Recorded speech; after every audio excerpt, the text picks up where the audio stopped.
తమిళనాడు రాజకీయాలపై నటి గౌతమి ఆందోళన వ్యక్తం చేస్తున్నారు. పన్నీర్ సెల్వంకి తన మద్దతు ప్రకటించారు. అంతేకాదు ఏ రాజకీయ అనుభవం లేని శశికళ సీఎం పదవి కోసం పరితపిస్తూ ఉండడం ఆశ్చర్యం కలిగిస్తోందంటున్న గౌతమితో మా ప్రతినిధి దేవి ఎక్స్క్లూజివ్ ఇంటర్వ్యూ. నమస్తే. జయలలిత మరణంపై ఎన్నో అనుమానాలు ఉన్నాయని ఇప్పుడు చాలా మంది నేతలు మీడియా ముందుకు వచ్చి చెప్తున్నారు. కానీ అసలు జయలలిత మరణించిన తరువాతే వెంటనే ఈ మరణం వెనుక ఏదో ఉందని గుర్తించి ముందుకు వచ్చిన మొదటి వ్యక్తి గౌతమి. ఎస్, గౌతమి మనతో పాటు ఉన్నారు. తాజాగా ఆమె ఒక ట్వీట్ కూడా చేశారు. ఓపీఎస్ కి సపోర్ట్ గా ఆ ట్వీట్ ఉంది. సో మొత్తం అన్ని విషయాలు ఆమెతో మనం మాట్లాడదాం. ముందుగా గౌతమి గారు, మీ ట్వీట్ చూసాం. తాజాగా ఇప్పుడు ఓపీఎస్ మళ్ళీ మీడియా ముందుకు వచ్చి ఆయన ఎప్పుడు మాట్లాడిన విధంగా ఆయన కొన్ని విషయాలు చెప్తానంటూ ముందుకు వస్తున్నారు. అసలు తమిళనాడు రాజకీయాల్లో ఏం జరుగుతోందండి? ఏం జరుగుతోందన్న విషయం తెలియకుండా ఉండడం వల్ల ఈరోజు ఇంత కేయాటిక్గా ఇంత గందరగోళంగా ఉంది పరిస్థితి. ఆర్డినరీ సిటిజన్స్ ఆఫ్ తమిళనాడుకి ఈరోజు కాన్ఫిడెన్స్ కాదు, కానీ ఒక ఫీలింగ్ ఆఫ్ సెక్యూరిటీ కానీ మనకంటూ పోరాడే ఒక గవర్నమెంట్ ఉందా, అసలు మన చుట్టూ ఏం జరుగుతోందని తెలియకుండా చాలా చిందరవందరంగా ఉంది పరిస్థితి. అండ్ ఇది అన్ని విధాలుగానూ తప్పు. ఎందుకంటే we are a democratic state, democratic nation, government of the people, by the people, for the people. Government ఎవరు, ఏంటి, ఎలాగ పరిపాలించాలనేది మొత్తం డిక్టేట్ చేసి పీపుల్ తాలూకా వాయిసే అక్కడ పలకాలి. ఆ రకమైన ఒక వాయిస్ కాదు కదా, ఒక రకమైన అకౌంటబిలిటీ కూడా లేకుండా జరుగుతోంది.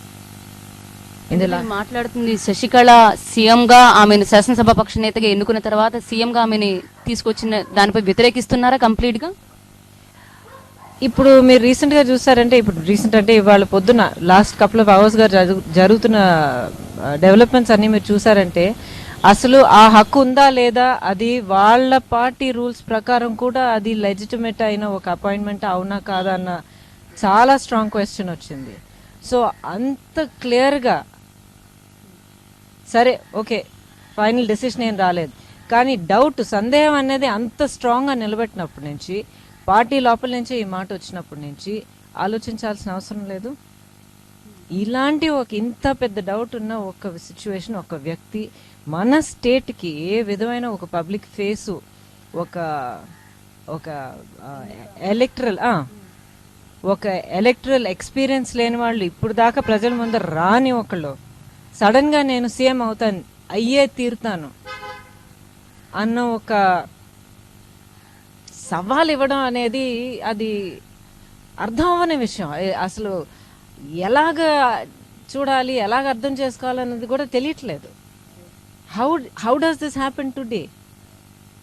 తమిళనాడు ఏమో ఏదో ఒక చిన్న స్టేట్, దేశంలో ఏదో ఒక మూలన అలా పడుంది, ఎవరో ఎప్పుడో ఒకసారి గుర్తుంచుకుంటారని అని అనడానికి కూడా లేదు. This is one of the foremost states of the country. అంటే ఇప్పుడు ఓపీఎస్ మౌన దీక్ష చేయడం, నిన్న మేము జయలలిత సమాధి వద్ద ఆయన ఎప్పుడు అలా చూడలేదు. అంటే బేసిక్ గానే ఆయన ఓపీఎస్ ఇలా మీడియాకు ముందుకు వచ్చి ఇలా మాట్లాడతారని ఊహించలేదు. ఈ మౌన దీక్షను ఎలా చూస్తున్నారా? ఆయన అంత మనస్తాపం చెంది ఉంటారని మీరు కూడా అనుకుంటున్నారా? మీ ట్వీట్ చూస్తుంటే ఆయనకు సపోర్ట్ ఇచ్చేటట్టుగానే ఉంది. సపోర్ట్ క్లియర్గా స్పష్టంగా ఇస్తున్నారు. ఇచ్చేటట్టు కాదు, స్పష్టంగా ఇచ్చాను. ఎందుకంటే ఇప్పుడు మన స్టేట్లో ఎలక్షన్స్ చూడండి, తమిళనాడు ఎలక్షన్స్ మీరు చూసారంటే, ఇప్పుడు లాస్ట్ ఎలక్షన్ చాలా చాలా ముఖ్యమైన ఒక ఎలక్షన్ రెండు విధాలుగా.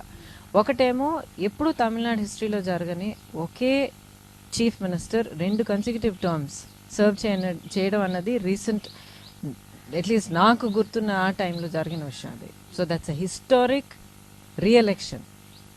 అండ్ ఏదో ఫ్లూక్ వల్ల జరిగింది, ఒక చిన్న మార్జిన్లో జరిగింది అని అనడానికి ఛాన్స్ లేదు.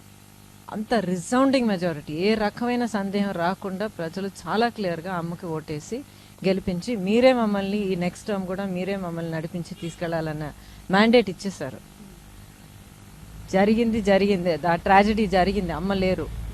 కానీ అమ్మ క్లియర్గా ప్రజల ముందర నిలబడి, ఇదిగో ఈయన పలానా, ఈయనకి ఆ కెపాసిటీ ఉంది, అది ఆయన ఎర్న్ చేసుకున్నారు. ఆయన గ్రౌండ్ లెవెల్ నుంచి వర్క్ చేసుకుని ఎదిగి వచ్చి పాలిటిక్స్ ఏంటనేది తెలుసుకుని అర్థం చేసుకుని ప్రజలకి ఒక్కొక్క లెవెల్లో సేవ చేసి ఆయన ఎదిగి వచ్చారు. పార్టీ అంటే ఏంటో తెలుసు, పబ్లిక్ సర్వీస్ అంటే ఏంటో తెలుసు, పాలిటిక్స్ గవర్నెన్స్ అంటే ఏంటో తెలుసు అని ఆ ఒక అంగీకారం అమ్మ డైరెక్ట్గా ఇచ్చారు. సో ఇప్పుడు ఈ ఓట్ ఏమో ఎలా మీరు అనలైజ్ చేసినా కూడా ఆ ఓట్ అమ్మకేస్తుంది ఓట్. అది ఆమె ప్రతినిధిగా ఆ ఒక్కొక్క కాన్స్టిట్యున్సీలో ఎవరు నిలబడ్డారో ఆవిడికి వేసిన ఓటు వీళ్ళ పేర్ల మీద వేశారు.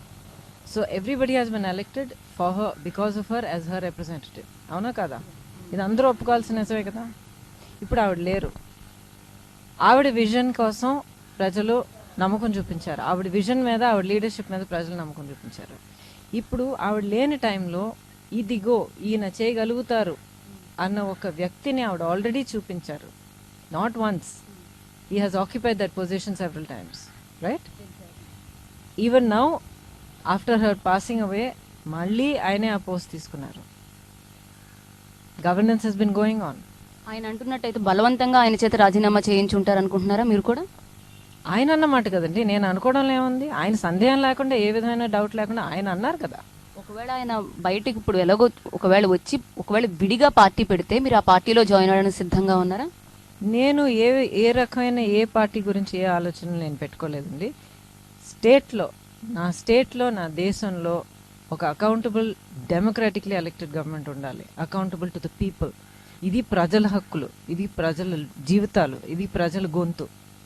ఇది నాకు ముఖ్యం. నేను వెళ్ళి ఏ పార్టీలో కూర్చుంటాను, ఏ పదవి నేను వెతకలేదు. ఇన్ఫ్లుయెన్స్ ఇప్పుడు కొత్తగా నేను సంపాదించబోయేది లేదు లైఫ్లో. పేరేం కొత్తగా నేనేం వెతుక్కునేది లేదు. I've done all that.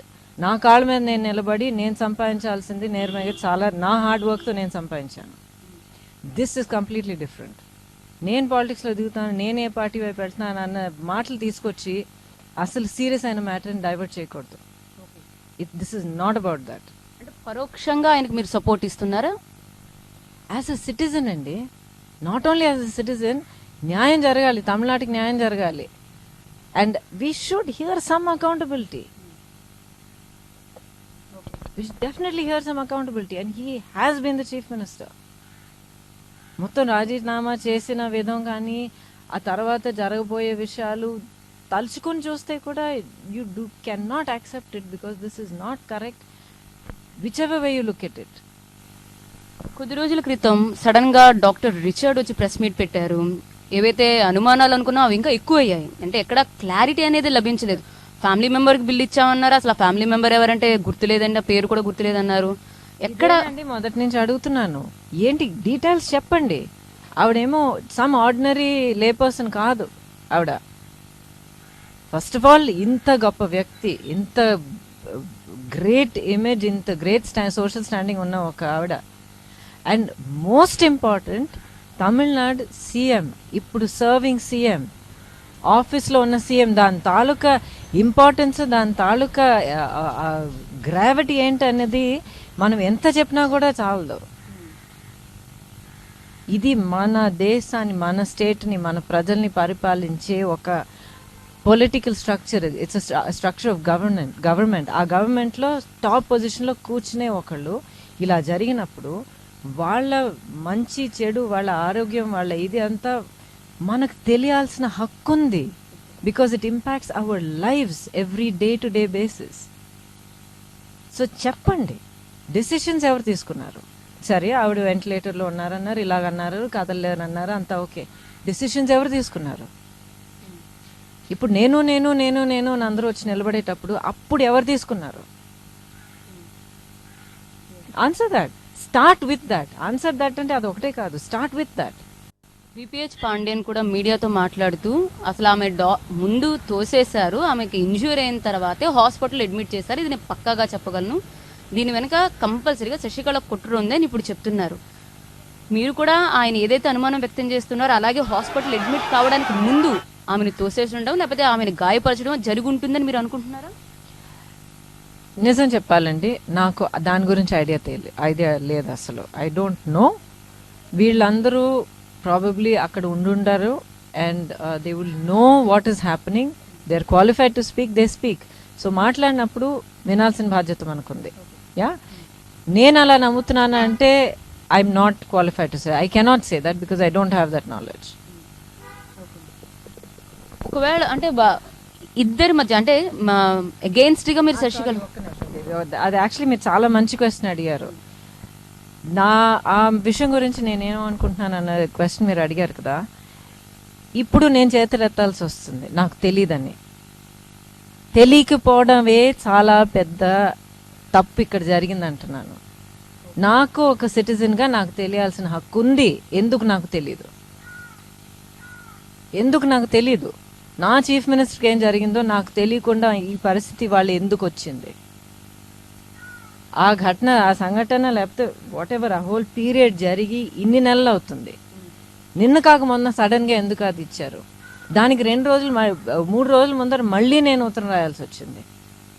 చాలా స్ట్రాంగ్, ఎందుకంటే చాలా బాధ అనిపించింది. కేవలం ఉత్తరమేనండి, లేకపోతే ఏమైనా న్యాయస్థానాన్ని కూడా ఆశ్రయించే ఆలోచనలో ఉన్నారా Gautami? We have to do what we have to do అండి. ఎందుకంటే ఒకటి న్యాయం జరగాలి, something correct has to be done, something just and fair has to be done అన్నప్పుడు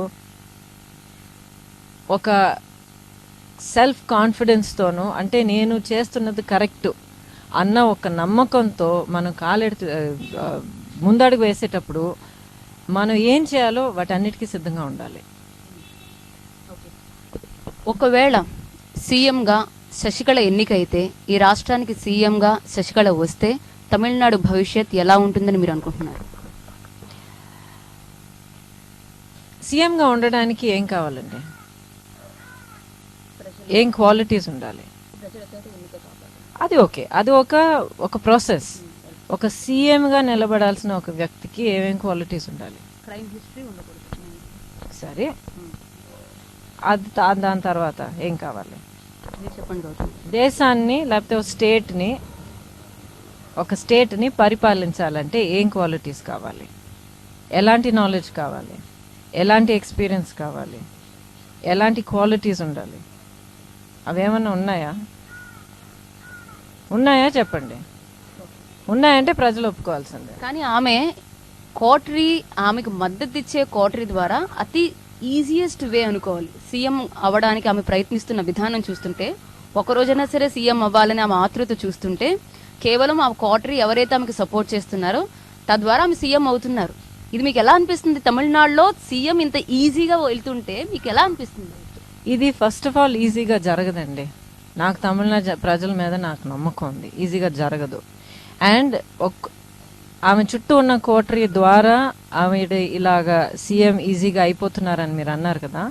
ఒకవేళ ఆ పరిస్థితి వస్తే, ఒకవేళ ఆ విషయం జరిగితే మాత్రం ఆ చుట్టూ ఉన్న కోటరీ అని అన్నారు చూడండి, ప్రతి ఒక్కళ్ళు అమ్మ వల్ల వాళ్ళు ఈరోజు ఆ పొజిషన్లో ఉన్నారు.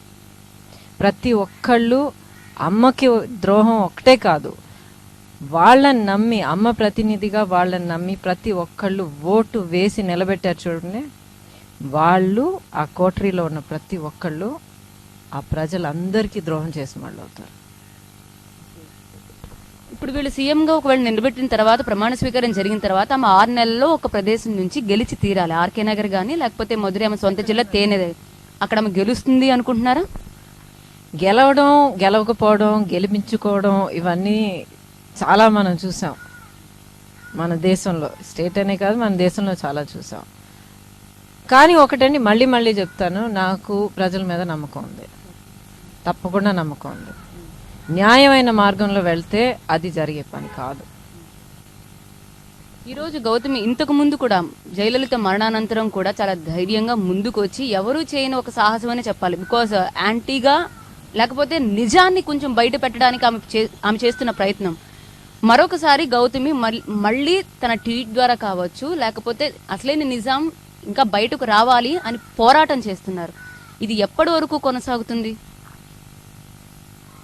ఎప్పటి వరకు కొనసాగాలో అప్పటిదాకా కొనసాగుతుంది. అంటే మీరు నెక్స్ట్ స్టెప్ ఏం చేయబోతున్నారు?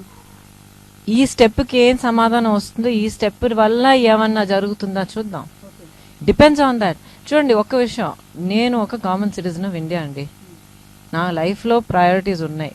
నాకు ఒక కూతురు, తను సెటిల్ చేయాల్సిన బాధ్యత. ఇప్పుడు మళ్ళీ నా కాళ్ళ మీద నేను నిలబడి నా కెరియర్ బిల్డ్ చేసుకుని, ఒక ఫైనాన్షియల్ సెక్యూరిటీ కానీ, ఒక లైఫ్ కానీ, ఒక కెరియర్ కానీ బిల్డప్ చేసుకోవాల్సిన ఎన్నో బాధ్యతలు ఉన్నాయి. అవన్నీ పక్కన పెట్టి దీని మీద నేను ఫోకస్ చేస్తున్నానంటే అది మానసికంగానూ ఒక పర్సనల్ బేసిస్ మీద ఎంత ఇంపార్టెంట్ అన్నది అర్థమవుతుందా మీకు? As a single women, as a single mother today I'm prioritising this అంటే నా కమిట్మెంట్ ఏంటని మీరు ఆలోచించండి. న్యాయానికి the right thing has to happen. Too much has happen in this country. చాలా చాలా అలవాటైపోయింది. జరిగింది, అవును చాలా తప్పు, కానీ మనం ఏం చేయగలుగుతాంలే, మన వల్ల ఏమవుతుందిలే అన్న ఒక యాటిట్యూడే మనల్ని ఇంకా ఇంకా ఇంకా లోతుగా ఈ గోతులోకి తవ్వుతుంది. ప్రతి ఒక్కళ్ళు అలాగ ఆలోచించడం మొదలు పెడితే, మొదలు పెట్టడం కాదు, మొదలు పెట్టాం ఎప్పుడు, అలాగే కంటిన్యూ చేస్తూ ఉంటే ఇంకా మనం దిగజారే ఈ లెవెల్కి ఒక అంత ఉండదు. ఒక డెప్త్ బాటమ్ అనేది మనం ఎప్పటికీ మనం రీచ్ అవ్వం. Will keep following.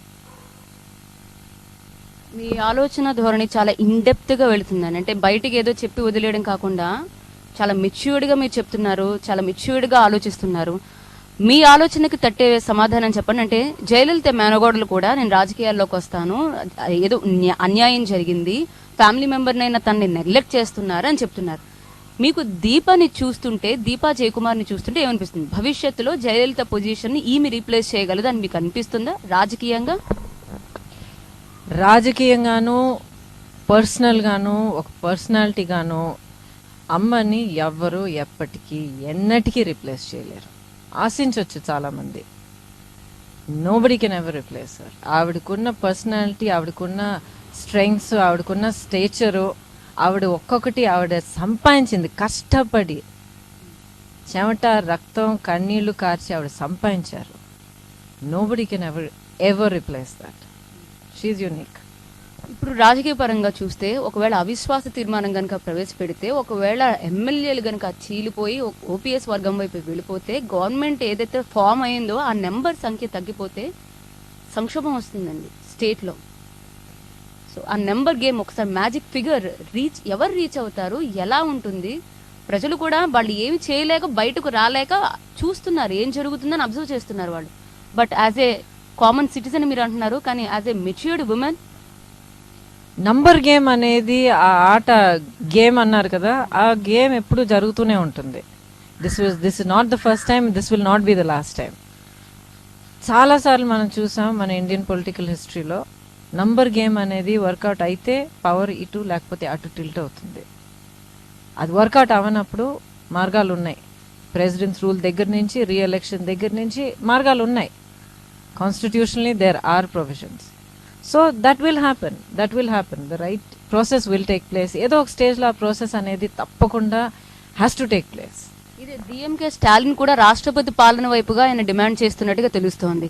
ఆ సిచ్యువేషన్ ఉందంటారా ఇప్పుడు తమిళనాడులో? వస్తే రాష్ట్రపతి పాలన రావచ్చు అని సూటిగా నేను మిమ్మల్ని అడుగుతున్న ప్రశ్న, రావచ్చా రాదా? రాష్ట్రపతి పాలన వస్తుందా రాదా? ప్రజల తాలూకా ఓవర్వెల్మింగ్ మెజారిటీ ఓట్ పొందుకున్న ఏఐడిఎంకే పార్టీ వాళ్ళ లోపల ఇప్పుడు జరుగుతున్న ఇంటర్నల్ మ్యాటర్ మనసాక్షితో ఆలోచించి, మనసాక్షి ప్రకారం వాళ్ళు డెసిషన్ తీసుకుని they do the right thing and అమ్మ దారికి, అమ్మ విజన్కి వాళ్ళు లాయల్గా ఉండి, అమ్మ చూపించిన వ్యక్తికి, అమ్మ చూపించిన దారికి వాళ్ళు లాయల్గా ఉండి డెసిషన్ తీసుకుంటే everything will be okay. Reminder of the term జరుగుతుంది. మీరు అన్నారు డిఎంకే స్టాలిన్ గారు, ఆయన కూడా చెప్పారు, ఇవాళ పొద్దున కూడా నేను టీవీలో ఆయన మాట్లాడడం నేను విన్నాను, మేము ఒక బాధ్యత గల ఆపోజిషన్ పార్టీగా ఉండాలనే అనుకుంటున్నాం, అలాగే ఉంటాం అని చెప్పి ఇవాళ పొద్దున మళ్ళీ చెప్పారు. So when all of that is in place, there is no reason why we cannot have a proper functioning productive government. So ఇప్పుడు it is up to the members of the AIADMK party to take a decision that is honest and clear to the conscience and honest to అమ్మ. అంటే ఒక పక్క AIADMK వాళ్ళు అందరు ఎమ్మెల్యేల support శశికళకే ఉందంటున్నారు, కానీ మీలా ఓపీఎస్ కి సపోర్ట్ చేసే ఎమ్మెల్యేలు ఎంతమంది ఉంటారని మీరు అనుకుంటున్నారు? చాలా మంది ఉంటారండి, చాలా మంది ఉంటారు. ఎందుకంటే పాలిటిక్స్లో కన్వీనియన్స్ కోసం, లేకపోతే ఏదో ఒకటి సంపాదించాలో ఇలా సాధించాలో అని అనుకునే వాళ్ళు ఎంతమంది ఉంటారో, ఒక పర్సనల్ డివోషన్ కొద్దీ, ఒక పర్సనల్ ఆ ప్రేమ కొద్దీ వచ్చి ఉండిపోయిన వాళ్ళు చాలామంది ఉన్నారు. అలాంటి ఒక అడరేషన్ అమ్మ మీద ఉన్న వాళ్ళు చాలా మంది ఉన్నారు. అంటే వాళ్ళు బయటకు చెప్పట్లేదు, ఇప్పుడు మామూలుగా అడుగుతుంటే మేము అందరం శశికళ సపోర్టే అంటున్నారు. బట్ యాక్చువల్గా ఆ సిచ్యువేషన్ వస్తే కనుక అప్పుడు స్ప్లిట్ అయ్యే ఛాన్స్ ఉందని అనుకుంటున్నారు అయితే? Let us see. ఎందుకంటే నేను వాళ్ళ మీటింగ్స్లోనూ కూర్చోలేదు. I'm not involve with the party in anyway. I can only say ఏది కరెక్ట్. మనసాక్షి అనేది చాలా చాలా ఇంపార్టెంట్ అండి ఒక మనిషి బ్రతకడానికి. ఈ ప్రపంచం ఏమో ఒక చక్కనైన దారిలో వెళ్ళడానికి ప్రతి ఒక్కళ్ళ మనసాక్షి చాలా చాలా ఇంపార్టెంట్. మొట్టమొదటిగా మీరు రాసిన లెటర్ కూడా నరేంద్ర మోదీ వైపు నుంచి ఒక రెస్పాండ్ అయితే వచ్చింది. జయలలిత మరణంపై అప్పుడు మీరు వ్యక్తం చేసిన అనుమానాలు కావచ్చు. ఇప్పుడు తాజాగా మళ్ళీ మీరు ఒక లెటర్ ఇంకా మళ్ళీ రాయాల్సి వచ్చింది అని మీరు చెప్పారు. మోదీ వైపు నుంచి ఎటువంటి స్టాండ్ మీరు చూస్తున్నారు? రెస్పాన్స్ రాలేదండి, అందుకే మళ్ళీ రాయాల్సి వచ్చింది. రెస్పాన్స్ రాలేదు. అందుకే ఇవాళ పొద్దున్న కూడా మీరు చూసారంటే ఇప్పుడు ట్వీట్ చేశాను. నరేంద్ర మోదీని కూడా పెట్టారు మీరు. ఎస్, ఎందుకంటే ఇప్పుడు మామూలు సిటిజన్స్ నన్ను ఎప్పుడైనా రీచ్ అవ్వచ్చు, whether it is Twitter, whether it is this, whether it is that, email, what ever it is అని చెప్పి అంత కాన్ఫిడెన్స్ ఇచ్చిన ఒక ప్రైమ్ మినిస్టర్ చూసి ఎంతో గర్వపడ్డాను. బట్ ఒక కాంప్లిమెంట్ ఇచ్చి వాళ్ళ మీరు స్పీచ్ సూపర్గా ఇచ్చారు అండి అని చెప్పి ఒక ట్వీట్ ఇచ్చినందుకు thank you, glad you like it అనే రిప్లై ఇస్తున్నారు అండ్ పర్సనల్ ట్విట్టర్ నుంచి. ఇది నేను అడిగిన క్వశ్చన్ ఒకటే కాదు, తమిళనాడు అడిగిన క్వశ్చన్. ఇది ఇంత ఘోరం జరిగింది, ఒక్క క్లారిటీ లేకపోతే మా క్వశ్చన్ మీరు విన్నారు. నేను ప్రస్తుతానికి ఏం చేయలేను, ప్రాసెస్ ఉంది, ఇది ఉంది, ఏదో ఒకటి చెప్పండి, కానీ ఒక అక్నాలెడ్జ్మెంట్ కూడా రాదా? But if there is a compliment saying అవి వాళ్ళు చాలా సూపర్గా మాట్లాడారంటే గ్లాడ్ యూ లైక్ ఇట్ అని అంటారు. డస్ ఇట్ నాట్ హర్ట్ అండి? ఆ డౌన్ సౌత్ అని అంటూ ఉంటారు చూడండి, నిజంగా డౌన్ సౌతేనా మనం? మిమ్మల్ని అడుగుతున్నాను, ఆంధ్ర కూడా సౌత్ ఇండియన్స్ ని నెగ్లెక్ట్ చేస్తున్నారు అనేది ఎప్పటి నుంచో వస్తోంది, చూస్తున్నారు కూడా. మరొకసారి మళ్ళీ ఎంత వేదనగా ఉందండి, ఎంత బాధగా ఉంది తలుచుకుంటుంటే. ఇప్పుడు ఏం జరుగుతుంది? ఓపీఎస్ మళ్ళీ సముదాయించి మళ్ళీ ఆయన్ని ఇద్దరూ కలిసి ఉండే అవకాశం ఉందా పార్టీలో, లేకపోతే ఆయన వేరేగా వెళ్ళే అవకాశం ఉందా? మీరు ఏ సైడ్ తీసుకుంటారు స్పష్టంగా చెప్పండి. ఎవరితో కలుస్తారు, ఎవరు వేరుగా వెళ్తారు అన్నది ఒక్కొక్కరికి ఇండిపెండెంట్ డిసిషన్ అండి. అది వాళ్ళుగా తీసుకోవాల్సిన డిసిషన్. కానీ మీరు అన్నట్టు ఒకవేళ కాంప్రమైజ్ అయ్యి జాయిన్ అయ్యే పరిస్థితి వస్తే మాత్రం జరిగిన అన్ని ఘోరాల కన్నా చాలా పెద్ద ఘోరం అదే అవుతుంది. That is a betrayal of everybody involved in this. అమ్మ జ్ఞాపకంతో మొదలుపెట్టి ప్రజల ఒక నమ్మకం వరకు అందరికీ ద్రోహం చేసినట్టు అవుతుంది అది. But I have faith he won't do it. ఎందుకంటే ఇంత ధైర్యంగా ఇంత ఇదిగా నిలబడి బయటకు వచ్చి మాట్లాడుతున్న ఒక వ్యక్తి, ఆ పొజిషన్లో ఉండి మాట్లాడుతున్న ఒక వ్యక్తి తప్పకుండా నిలబడగలుగుతారు. అంత స్ట్రెంగ్త్ ఆఫ్ క్యారెక్టర్ అంత స్ట్రెంగ్త్ ఆఫ్ మైండ్ ఉంటుందని నేను నమ్ముతున్నాను. చూడండి, ప్రపంచంలో మంచి ఉంది, మంచి వాళ్ళు ఉన్నారు, మంచి జరుగుతుంది అన్న ఒక నమ్మకం ఎప్పుడు ఒక మనిషికి కావాలి.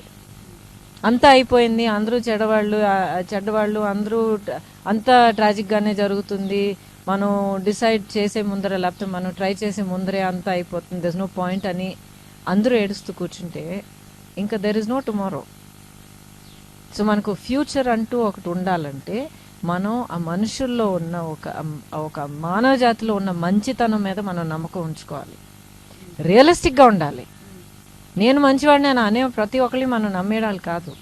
ఇది తమిళనాటికి చెందిన క్వశ్చన్ ఒకటే కాదు, ప్రాబ్లం ఒకటే కాదు.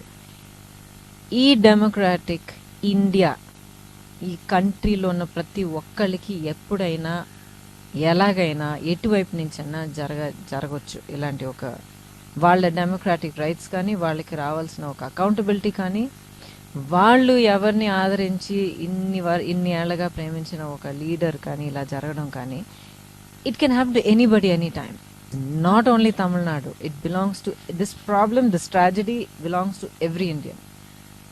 అదే నా ఆతృత, అదే నా బాధ.